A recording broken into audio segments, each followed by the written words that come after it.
잘 오셨습니다. 잘 오셨습니다. 인사할게요. 잘 오셨습니다. 네, 감사합니다. 자, 오늘 하나님의 말씀을 같이 나누기를 원하는데요. 하나님의 말씀은 창세기 7장의 말씀입니다.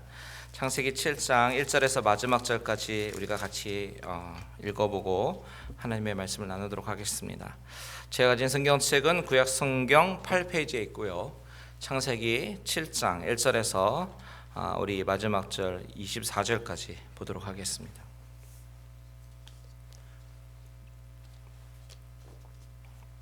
우리 다 찾으신 줄 알고 좀 길지만 우리 저와 여러분이 한 절씩 교독하도록 하겠습니다. 여호와께서 노아에게 이르시되 너와 내 온 집은 방주로 들어가라. 이 세대에서 내가 내 앞에 의로움을 내가 보았음이니라.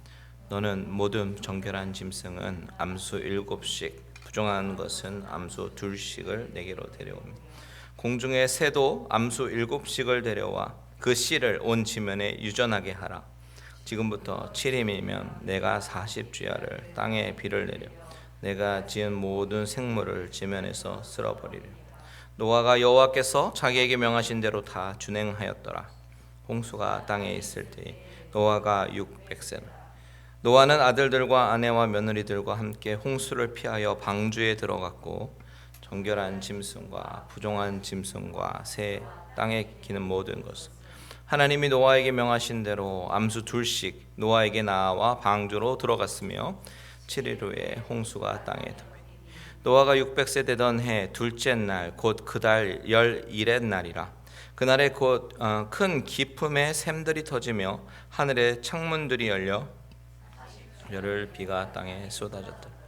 곧 그날에 노아와 그의 아들 셈 함야벳과 노아의 아내와 세 며느리가 다 방주로 들어갔고 그 종류대로 모든 가축이 그 종류대로 땅에 기는 모든 것이 종류대로 모든 새가 그 종류대로 무릇 생명의 기운이 있는 육체가 2씩 노아에게 나와 방주로 들어갔으니 들어간 것들은 모든 것의 암수라. 하나님이 그에게 명하신 대로 들어가매 여호와께서 그를 들여보내고 문을 닫으시니 홍수가 땅에 40일 동안 계속된지라. 물이 많아져 방주가 땅에 떠올랐고 물이 더 많아져 땅에 넘침에 방주가 물 위를 떠다녔으며 물이 땅에 더욱 넘침에 천하의 높은 산이 다 잠겼더니 물이 불어서 15규빗이나 오르니 산들이 잠긴지라. 땅 위에 움직이는 생물이 다 죽었으니 곧 새와 가축과 들짐승과 땅에 기는 모든 것과 모든 사람이라. 육지에 있어 그 코에 생명의 기운이 숨어 있는 것은 다 죽었다. 지면의 모든 생물을 쓸어버리시니 곧 사람과 가축과 기는 것과 공중의 새까지라. 이들은 땅에서 쓸어버림을 당하였으되 오직 노아와 그와 함께 방주에 있던 자들만 남았더라. 물이 150일을 땅에 넘쳤더라. 아멘. 아멘. 여러분, 우리가 발을 딛고 살아가는 이 땅을 가지고 우리는 세상이라고 부릅니다. 이 세상은 인간의 타락 이후에 공중의 권세 잡은 자에 의해서 이제 조정이 되고 믿는 자들과 믿지 않는 자들, 그러니까 공중의 권세 잡은 자들과 보이지 않는 그런 전투와 전쟁을 하며 사는 곳, 이것이 바로 우리가 사는 세상입니다. 이 영적인 전쟁은 언제까지 지속이 되냐면 예수 그리스도가 심판주로 다시 오실 때까지 우리는 계속해서 전쟁을 치르고 싸우게 될 것이죠.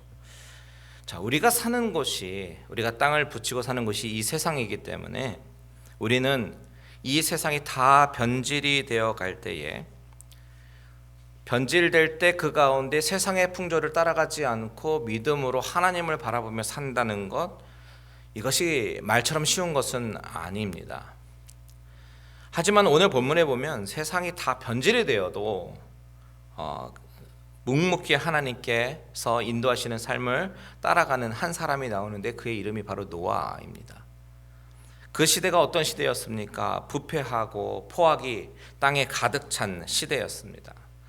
6장의 묘사를 빌리면요, 그때는 사람의 죄악이 세상에 가득했었고, 그리고 세상에 속한 사람들이 생각하는 모든 것이 항상 악한 것만 생각하던 그런 시대였습니다.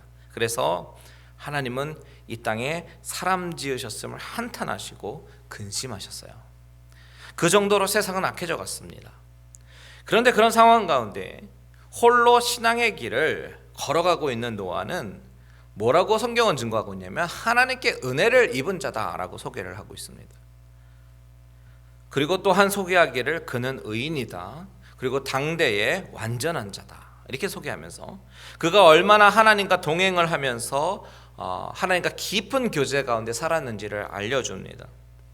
자, 노아는 이 세상에 속한 자, 그렇지만 하나님께로부터 은혜를 입은 자, 이렇게 소개되고 있는데요. 그렇기 때문에 우리는 노아가 의인이고 완전한 자로 여김을 받았다라는 것도 이 관점으로 봐야 됩니다. 은혜의 관점으로 봐야 되는 거예요.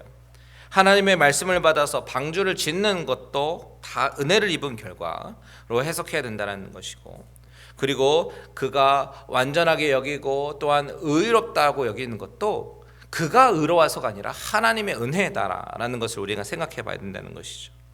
자, 우선 방주를 짓는 과정을 우리가 보면 이 과정은 결코 쉽지는 않았을 거예요. 우선 시간이 120년이라는 시간 동안에, 오랜 시간 동안 노아는 인내하면서 당장 비 한 방울이 내리지 않는 그런 현실 속에서 보이지는 않지만, 그런 기미가 보이진 않아도 묵묵히 하나님께서 만들라고 하니까 그냥 규격대로 지어야 되는 것이죠. 고페르 나무, 우리가 지난주에 살펴봤지만 고페르 나무를 잘라서 톱질하고 망치질을 해야 됩니다. 그 안에 이제 칸들을 막고 코페르라고 불리는 역청을 이제 칠하겠죠. 속전을 뜻하는 말, 그렇죠? 하나님이 우리의 죄를 덮어주심을 의미하는 말이었다라고 우리가 지난 시간에 살펴보았습니다. 자, 구원은 하나님의 속죄하심이 없이는 있을 수가 없습니다. 죄인인 우리는 물에 빠져 죽을 수밖에 없는 인생이지만 하나님은 양의 피를 문설주에 바르듯이 역청을 칠해서 물이 새어 들어오지 않게 하셨습니다. 근데 그 가운데 노아는 하나님의 명령대로 3층으로 만들어서 맨 위에 창문을 내고, 그리고 하나님께서 지시하신 규격대로 120년간 성실하게 방주를 만들어 갔습니다. 이렇게 노아가 성실하게 방주를 만들 수 있었던 비결, 그것을 한번 생각해 보면요, 바로 믿음 때문이었다라고 밖에 생각할 수가 없어요. 믿음은 보이지 않고 들리지 않아도 하나님의 말씀이기 때문에 믿고 신뢰하며 순종하며 나가는 것이 믿음인 줄 믿습니다. 그 믿음이 바로 하나님의 보시기에 의롭게 되는 근거가 된다라는 것이에요. 자, 오늘 본문 1절 한번 읽겠습니다. 시작. 여호와께서 노아에게 이르시되 너와 내 온 집은 방주로 들어가라. 이 세대에서 내가 내 앞에 의로움을 내가 보았음이니라. 자, 노아는 하나님의 말씀을 신뢰했습니다. 당장 눈에 보이지 않아도, 납득이 되지 않아도 그 말씀을 신뢰하니까 순종할 수 있었어요. 바로 그 모습이 노아의 의로움이라는 것이에요. 정말 의로워서가 아니라 righteous man이어서가 아니라 그 신뢰하는 믿음이, 하나님을 신뢰하는 믿음이 바로 노아의 의로움입니다. 이 1절의 말씀에서 우리가 주목해보고 싶은 단어가 한 가지가 있는데요, 그것이 뭐냐면 바로 내가 보았음이라 라는 부분이에요. 하나님은 보고 계셨습니다. 이 보다라는 단어를 한번 찾아보니까 그간 창세기에서 상당히 많이 쓰인 단어임을 알게 되었습니다. 창세기 1장에서부터 하나님은 만물을 창조하실 때마다 보시기에 좋았더라, 보시기에 좋았더라 계속 말씀하시는데, 그 보다와 오늘의 본문의 보다와 같은 단어입니다. 또한 2장에서 하나님께서 흙으로 짐승들을 지으시고 아담이 그 이름을 어떻게 짓나 바라보셨는데 그 보다도 같은 단어입니다. 6장 5절에 보니까 하나님께서 무엇을 보셨냐면 사람의 죄악이 세상에 가득함을 보셨어요. 그리고 그 마음으로 생각하는 모든 계획이 항상 악한 생각임을 하나님은 또 보셨습니다. 6장 12절에도 나오는데 하나님이 보실 때에 땅이 부패함을 보셨습니다. 이 보다라는 뜻을 가진 단어는요, 바로 하나님이 pay attention 했다는 말이에요. 그냥 스쳐 지나가듯이 보신 것이 아니라 집중해서 관찰해 오신 것입니다. 그래서 영어로는 시제를 완료형 시제를 썼더라고요. 계속해서 보아 오신 것이죠. 그냥 눈에 보이는 대로 쓱 스쳐서 본 것이 아니라 계속해서 주의 깊게 관찰을 하신 것입니다. 하나님의 그간 주의 깊게 관찰하신 것은 뭐냐면 이 세상이 포악함으로 가득 찼다라는 것과 부패함으로 가득 찼다는 사실을 보셨어요. 그리고 사람의 죄악이 가득함과 그 모든 계획이 항상 악하다라는 것을 보셨습니다. 관찰하셨습니다. 그런데 그런 와중에 노아의 믿음은 진실하게 하나님을 사랑하고 오직 말씀을 쫓아 순종하는 삶을 살고 있었음을 또한 보아오셨습니다. 120년간 꼼짝없이 하나님께서 말씀하신 것에 순종하면서 그 말씀을 신뢰했습니다. 하나님은 그것을 보신 것이에요. 그래서 그것을 가지고 의롭다라고 말씀하십니다. 여러분, 우리가 여기서 알아야 되는 사실이 있습니다. 하나님이 찾으시는 것이 무엇이냐면, 하나님이 보기를 원하시는 것이 무엇이냐면 그것은 바로 믿음입니다. 믿음이라고 하는 것은 마음속으로 믿고 끝나는 것이 아니에요. 내가 하나님이 믿어집니다 하고 끝나는 것이 아니라, 믿음은 순종의 결과와 열매가 나타나야 되는 것이 믿음인 줄 믿습니다. 믿음이 있으면요, 하나님이 원하시는 것이 무엇인지 찾게 돼요. 믿음이 있으면 하나님이 명령하신 것을 순종하게 됩니다. 믿음이 있으면 눈에 보이지 않는 일에도 끝까지 충성하고 최선을 다하게 됩니다. 왜냐하면 믿음은 보이지 않는 것들의 증거이기 때문입니다. 오늘 본문 1절에서 하나님이 노아의 믿음을 보시고 그 믿음의 근거로 인해 그의 의로움을 인정하실 때에 무엇을 명령하십니까? 너와 내 온 집은 방주로 들어가라 라고 말씀하시죠.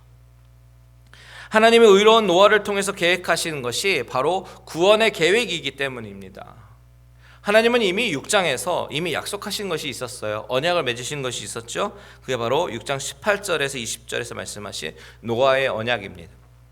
그 언약은 노아와 가족들과 동물들을 방주로 이끄셔서 생명을 보존하게 하시겠다라는 그런 약속, 그것을 하셨습니다. 그리고 이제 7장에 와서 그 약속을 실행하시는 것이에요. 여러분, 이 홍수의 사건의 중심에는 바로 은혜가 핵심이다, 중심이다라고 말씀드렸는데, 이 부분을 좀 더 생각해 보면, 자, 노아의 의로움, 이것도 사실 은혜의 결과임을 우리가 기억을 해야 됩니다. 무슨 말이냐면, 노아의 순종하는 그런 행동과 어떤 의로움 때문에 노아가 구원받은 것이 아니라 바로 하나님의 은혜로 믿음으로 반응하며 순종했기 때문에 하나님이 노아를 의롭게 여기셨다라는 얘기를 아까 했잖아요. 자, 이 하나님의 은혜가 이 홍수의 심판 가운데 어떻게 나타나냐면 2절과 3절을 한번 보십시오. 2절과 3절 같이 있습니다. 시작. 너는 모든 정결한 짐승은 암수 7씩, 부정한 것은 암수 2씩 4개로 데려오며 공중의 새도 암수 7씩을 데려와 그 씨를 온 지면에 유전하게 하라. 자, 이 구절을 잘 보시면요, 어떤 부분이 눈에 띄입니까? 바로 정결한 것과 부정한 것의 구분이 눈에 띄입니다. 부정했다라고 하는 것은 다른 말로 말하면 하나님의 심판에 속해 있다라는 말이에요. 왜요? 하나님이 물론 심판하시기로 작정하신 이유가 이 땅이 부패했기 때문입니다. 이 세상이 부정했기 때문입니다. 그런데 이상한 것이 부정한 동물이 심판에 속해야 되는데 방주 안에 들어가는 거예요. 그리고 구원에 속하게 됩니다. 게다가 더 이상한 것이 정결한 짐승과 함께 들어갑니다. 자, 그 의미가 무엇일까? 우선 이것을 알기 위해서 8장 20절과 21절을 먼저 찾아보겠습니다. 8장 20절 21절 같이 있습니다. 시작. 노아가 여호와께 제단을 쌓고 모든 정결한 짐승과 모든 정결한 새 중에서 제물을 취하여 번제로 제단에 드렸더니 여호와께서 그 향기를 받으시고 그 중심에 이르시되 내가 다시는 사람으로 말미암아 땅을 저주하지 아니하리니 이는 사람의 마음이 계획하는 바가 어려서부터 악함이라. 내가 전에 행한 것 같이 모든 생물을 다시 멸하지 아니하리니. 자, 노아가 방주에서 나와서 행했던 가장 첫 번째가 뭐냐면 바로 제단을 쌓고 하나님께 예배를 드린 것입니다. 제사를 드린 것이에요. 그런데 그 제사를 드릴 때에 제물을 정결한 짐승과 정결한 새 가운데서 번제로 제사를 드렸습니다. 여기서 정결한 짐승을 가지고 제사를 드린 이유가 무엇이었겠어요? 하나님의 뜻이었기 때문이죠. 하나님은 부정한 것이 아니라 정결한 것만 받으신다라는 것을 노아는 잘 알았기 때문일 거예요. 그래서 정결한 짐승으로 제사를 드렸더니 어떻게 하나님께서 반응하시냐면 그 향기를 받으시고 뭐라고 말씀하세요? 이제는 다시는 사람으로 말미암아 땅을 저주하지 않겠다. 모든 생물을 다시 멸하지 않으시리라 라고 작정하십니다. 자, 정결한 짐승을 7마리씩 데리고 들어간 이유는 종족 보존을 위한 것도 있겠지만 정결한 짐승은 제사를 위한 것이다 라는 사실을 우리가 반드시 기억해야 됩니다. 하나님은 바로 이 정결한 제물의 희생으로 말미암아 보존되는 어떤 혜택을 입게 된 것이에요. 바로 이것이 노아의 홍수의 사건을 통해서 우리에게 주는 구원의 메시지입니다. 그렇다면 제사는 무엇입니까? 예배입니다. 감사의 표현이고 날 구원하신 그 은혜에 대한 감사가 바로 제사입니다. 노아가 구원받았잖아요. 살아났잖아요. 그러니까 제사를 드리는 거. 오늘 말로 말하면 예배입니다. 예배는 하나님과의 관계를 계속 갖는 것을 의미하고 하나님의 임재 가운데 들어가는 것을 의미합니다. 그렇기 때문에 오늘날 우리가 드리는 이 예배도 하나님의 어린 양 예수 그리스도의 보혈을 의지해서 우리가 몸을 정결하게 하나님께서 기뻐하시는 산제사로 드려야 되는 줄 믿습니다. 우리가 이 사실을 기억하면서 반드시 놓쳐서는 안 되는 중요한 것이 뭐냐면 구원의 기준이라고 하는 거예요. 구원의 기준은 바로 인간의 의에 있지 않다는 거예요. 정결한 존재가 함께함으로써 부정한 존재가 구원을 받았다라는 것. 바로 이것이 정결하신 예수 그리스도로 말미암아 부정한 우리가 구원을 받게 되는 근거가 된다는 사실입니다. 방주는 구원을 상징합니다. 그런데 예수 그리스도를 방주 그 자체로 보기도 하지만 구원의 원리는 부정한 자가 정결한 자와 함께 있을 때 하나님은 그 정결한 자의 희생 제물로 인해서 부정한 자까지도 용서하신다, 생명을 주신다라는 사실을 우리는 기억해야 되는 거예요. 그래서 베드로 사도가 뭐라고 얘기를 하냐면요, 3장 20절 21절 한번 보십시오. 3장 20절 21절 시작. 그들은 전에 노아의 날 방주를 준비할 동안 하나님이 오래 참고 기다리실 때에 복종하지 아니하던 자들이라. 방주에서 물로 말미암아 구원을 얻은 자가 몇 명뿐이니 겨우 8명이라. 물은 예수 그리스도께서 부활하심으로 말미암아 이제 너희를 구원하는 표니 곧 세례라. 이는 육체의 더러운 것을 제하여 버림이 아니요 하나님을 향한 선한 양심의 간군이라. 아멘. 베드로 사도는 이 방주의 사건을 가지고 구원의 사건, 세례의 사건으로 해석을 하면서요, 이것이 육체의 더러운 것을 제거해 버리는 것이 아니다 라고 얘기합니다. 다만 하나님을 향한 선한 양심의 간구다 이렇게 얘기합니다. 상상해 보십시오, 여러분. 세상이 물로 덮였습니다. 물 아래의 세상은 죽음의 땅입니다. 그런데 방주는요, 물 위에 떠 있잖아요. 무슨 그림입니까? 죽음의 세상 위에 구원의 방주, 생명의 방주가 떠 있는 그림이에요. 물에서 건짐을 받는 것입니다. 이것이 바로 예수 그리스도께서 부활하셔서 우리를 구원하시는 그 표 세례의 의미다라고 베드로 사도는 이야기하고 있는 것입니다. 이것을 다시 말하면 세례는 물에서 죽어야 할 부정한 존재가 정결한 부인의 희생과 함께 건짐을 받은 것입니다. 그래서 생명을 얻은 것입니다. 여러분, 저와 여러분들이 구원을 받을 수 있는 근거는 오직 정결하고 순결하신 예수 그리스도의 그분밖에 없음을 믿으시기 바랍니다. 그분 안에 거할 때만 구원이 있는 것입니다. 그래서 우리가 항상 그리스도 안에 거해야 되는 것입니다. 자, 두 번째로 생각해 보고 싶은 것은 오늘 본문 6절에서 10절의 말씀인데요, 제가 한번 읽겠습니다. 6절에서 10절. 홍수가 땅에 있을 때에 노아가 600세라. 노아는 아들들과 아내와 며느리들과 함께 홍수를 피하여 방주에 들어갔고 정결한 짐승과 부정한 짐승과 새와 땅에 기는 모든 것은 하나님이 노아에게 명하신 대로 암수 둘씩 노아에게 나와 방주로 들어갔으며 7일 후에 홍수가 땅에 덮였다. 이렇게 얘기합니다.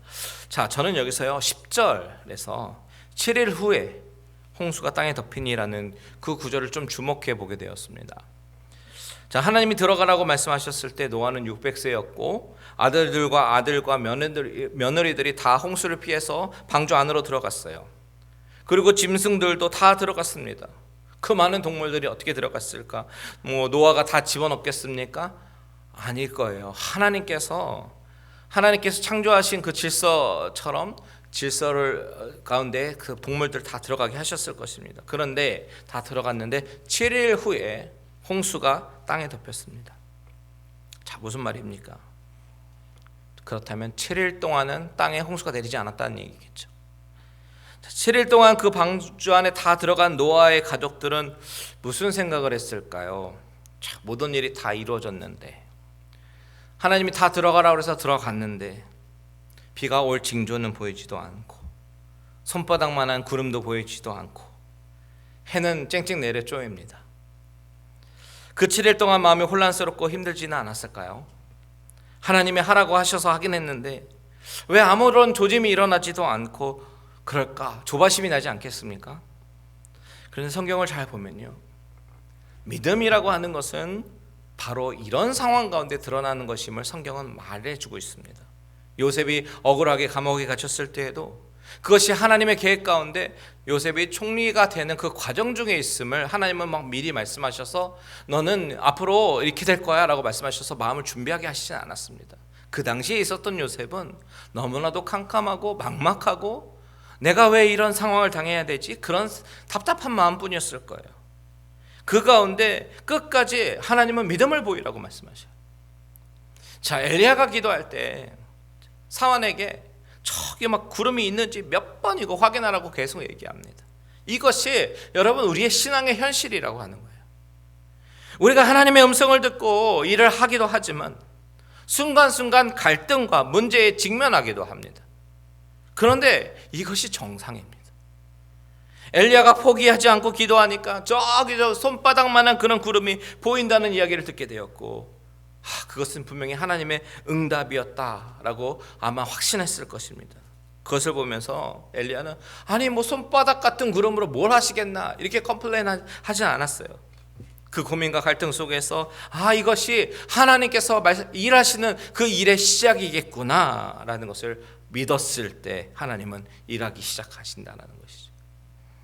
그렇기 때문에 오늘 본문에서 10절에서 말하는 7일 후에 홍수가 땅에 덮였다라는 말의 의미는 7일간 의심하지 않고 믿음으로 하나님을 신뢰하는 그 시간을 말하고 있는 것이죠.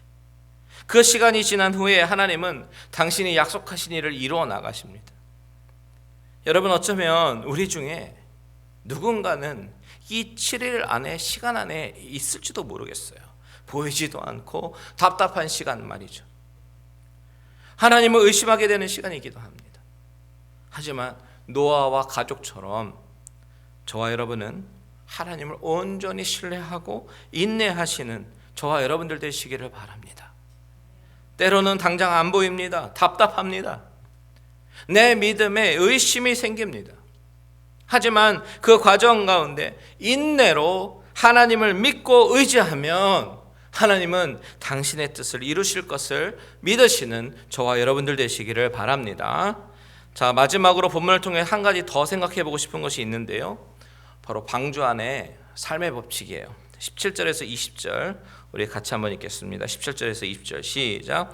홍수가 땅에 40일 동안 계속된지라 물이 많아져 방주가 땅에서 떠올랐고 물이 더 많아져 땅에 넘침에 방주가 물 위에 떠다녔으며 물이 땅에 더욱 넘침에 천하의 높은 산이 다 잠겼더니 물이 불어서 15규빗이나 오르니 산들이 잠긴지라. 자, 여러분, 방주는 사실은 은혜의 장소고 구원의 장소입니다. 죽을 수 있는 그 운명을 방주 안에 들여보내주셔서 은혜를 베푸시고 구원을 베푸셨어요. 오늘날로 말하면 교회가 이 방주와 같은 곳이 되어야 합니다. 하나님이 간섭하시기 때문에 방주 안은 복받은 장소예요. 그런데 사실 방주 안을 한번 생각해보고 상상해보면 그렇게 행복한 장소만은 아닌 것 같아요. 3층 구조인데 창문은 맨 위에로부터 1규빗 된 곳에만 창문이 조그맣게 나와 있습니다. 그러니 안은 어떻겠습니까? 컴컴하지요. 빛도 안 들어오죠. 답답하죠. 또 비가 내리니까 구름이 먹구름이 꼈으니까 얼마나 답답하겠습니까? 동물과 함께 살면서 냄새도 이루 말할 수 없을 거예요. 집에 강아지를 키워봐도요, 정말 강아지 때문에 배설물로 인해서 냄새와 싸워야 되는데 결코 재미있지 않는 것이 방주 아닙니다. 게다가 방주는 노도 없지요, 돛도 없지요. 그냥 하나님이 이끄시는 대로 갈 수밖에 없는 것이 방주 안에서의 삶의 방식이라는 것이에요. 그렇다고 방향을 정할 수 있는 키도 없고요, 아무것도 할 수 있는 것이 없습니다. 만약에 큰 통나무가 막 와가지고 배가 부딪혀서 구멍이라도 나면 큰일이 아닐 수가 없죠. 무슨 이야기입니까? 방주 안에서의 삶이라고 하는 것은 매일매일 하나님을 의지하고 하나님의 도우심을 구하지 않으면 살 수가 없는 것이다라는 거예요. 하나님을 의지하지 않고 신뢰하지 않는다면 한순간도 그 불안 가운데서 살 수가 없고 또한 생존할 수가 없습니다. 여러분, 교회는요, 바로 이렇게 하나님을 철저하게 의지하고 신뢰하지 않으면 절대로 행복할 수 없는 것이 바로 교회라고 믿습니다. 답답하지요. 냄새 나지요. 창문도 없지요. 또한 마음대로 할 수 있는 것도 없습니다. 그냥 우리가 할 수 있는 것, 바로 하나님을 의지하는 것밖에 없습니다. 그런데 여러분, 그것이 가장 베스트 방법이라는 사실을 아십니까? 우리가 아무리 아둥바둥 노를 젓고 키를 돌리고 한다고 하더라도 우리 인생의 배는, 우리의 교회는 하나님이 움직이시는 곳이기 때문에 오직 하나님만 신뢰하고 그분만 꽉 붙잡고 나아간다면 결국 우리의 방주는 안전하게 하나님께서 이끄시는 종착지에 도착하게 될 것입니다. 그래서 우리 여러분, 하나님을 의지하십시오. 하나님을 신뢰하십시오. 때로는 불편하고 힘들더라도 하나님의 행하심을 잠잠히 기다리십시오. 그것이 우리가 할 수 있는 최선의 방법임을 믿으시기 바랍니다. 이 말씀을 통해서 우리가 때로는 잠잠히 기다리며 하나님께서 행하시는 것을 온전히 순종하시는 믿음으로 나아가기를 작정하는 저와 여러분들 되시기를 주님의 이름으로 축원드립니다. 아멘.